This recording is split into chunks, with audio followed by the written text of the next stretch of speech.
बिस्मिल्लाहिर्रहमानिर्रहीम। अस्सलामु अलैकुम वरहमतुल्लाहि वबरकातुह। मेरा नाम अब्दुर्रहमान सईद है। मेरे चैनल पर आपका इस्तकबाल है। आज के वीडियो में हम हलाल इन्वेस्टमेंट्स के बारे में बात करेंगे। देखिए, हलाल इन्वेस्टमेंट दो अलग अलग टर्म से मिलकर बना है। एक है हलाल, दूसरा है इन्वेस्टमेंट।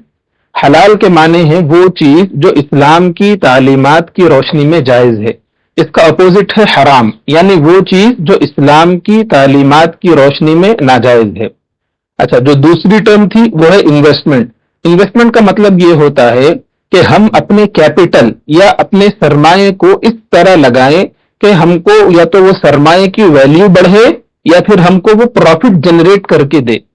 अब हलाल इन्वेस्टमेंट का मतलब ये होगा हर वो इन्वेस्टमेंट या इन्वेस्टमेंट का हर वो तरीका जो इस्लाम की तालीमात की रोशनी में जायज है वो हलाल होगा, और जो तरीका इस्लाम की तालीमात की रोशनी में जायज नहीं है वो हराम इन्वेस्टमेंट कहलाएगा।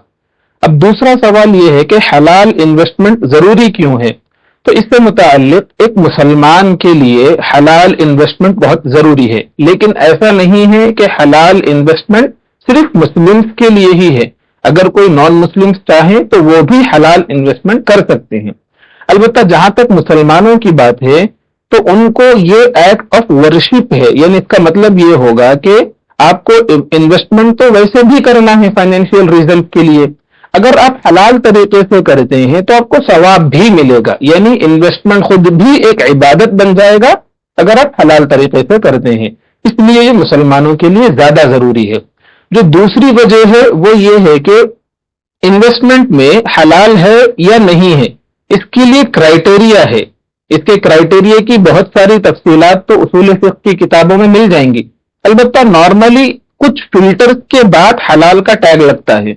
वो फिल्टर्स ऐसे होते हैं जो बहुत सारे लोगों के लिए रिस्क मिटिगेशन का काम कर जाते हैं। यानी मिसाल के तौर पर के सूदी बिजनेस ना हो, यानी सूद की एक्टिविटीज को लिमिट किया जाता है। इसी तरह गैम्बलिंग को लिमिट किया जाता है। इसी तरह हर वो एक्टिविटी जो दूसरों को नुकसान पहुंचाए और एक को फायदा पहुंचाए, इस तरह की एक्टिविटीज को लिमिट किया जाता है। तो दूसरा फायदा क्या होगा कि जो भी हलाल है वो सर्टेन फिल्टर्स को पास करके आया है, इसलिए बहुत मुमकिन है कि रिस्क किसी न किसी दर्जे में कम हो गया। तो ये दो अहम रीजन है जिसकी वजह से हलाल इन्वेस्टमेंट जरूरी है। जहां तक तीसरे सवाल का ताल्लुक है कि हलाल इन्वेस्टमेंट के ऑप्शंस क्या हैं, तो देखिए हमारे मुल्क में यानी हिंदुस्तान में रहने वाले लोगों के लिए, खासकर मुस्लिम्स के लिए हलाल इन्वेस्टमेंट के कुछ ऑप्शंस हैं। जैसे कि फाइनेंशियल इन्वेस्टमेंट में अगर वो जाना चाहते हैं तो फिर स्टॉक मार्केट में है। उसके अलावा चाहे डायरेक्ट शेयर्स हो या म्यूचुअल फंड हो, ETF हो, इन सब के अलग अलग क्राइटेरिया हैं। वो सारी तफसीलात हमारे चैनल के आने वाले वीडियोस में आएंगी।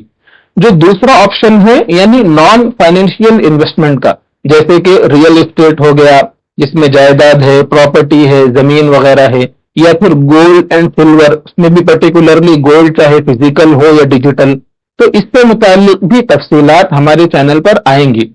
जो तीसरी जो चीज है वो नॉन फाइनेंशियल में ही है, लेकिन बाज लोग उसको वर्चुअल इन्वेस्टमेंट या वर्चुअल एसेट कहते हैं। ये भी एक टर्म है, थोड़े दिन पहले इसका बहुत बूम था, आजकल बहुत कम है। लेकिन ये हलाल है या नहीं है, इससे मुताल्लिक इस्लाम की क्या तालीमात हैं, वो भी हमारे चैनल पर डिस्कस होंगी। तो फिलहाल के लिए मोटे मोटे ऑप्शंस तो हमने बता दिए।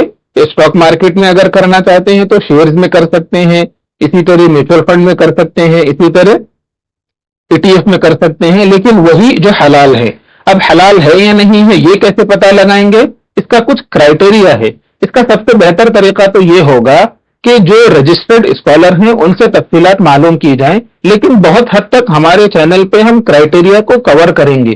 क्राइटेरिया बनते कैसे हैं, मुख्तलिफ क्राइटेरिया में डिफरेंस क्या है, हम किस क्राइटेरिया को तरजीह देंगे, ये सारी तफसीलात हमारे चैनल के आने वाले वीडियोज में आएंगी इंशाअल्लाह। बाकी तब तक के लिए अगर आपको इस मौजू से दिलचस्पी है तो आप हमारे चैनल को नीचे दी गई लिंक से सब्सक्राइब कर सकते हैं। इंशाअल्लाह इस चैनल के अगले वीडियो में आपसे मुलाकात होगी। जज़ाकुमुल्लाहु खैरा। अस्सलामु अलैकुम वरहमतुल्लाहि वबरकातुहू।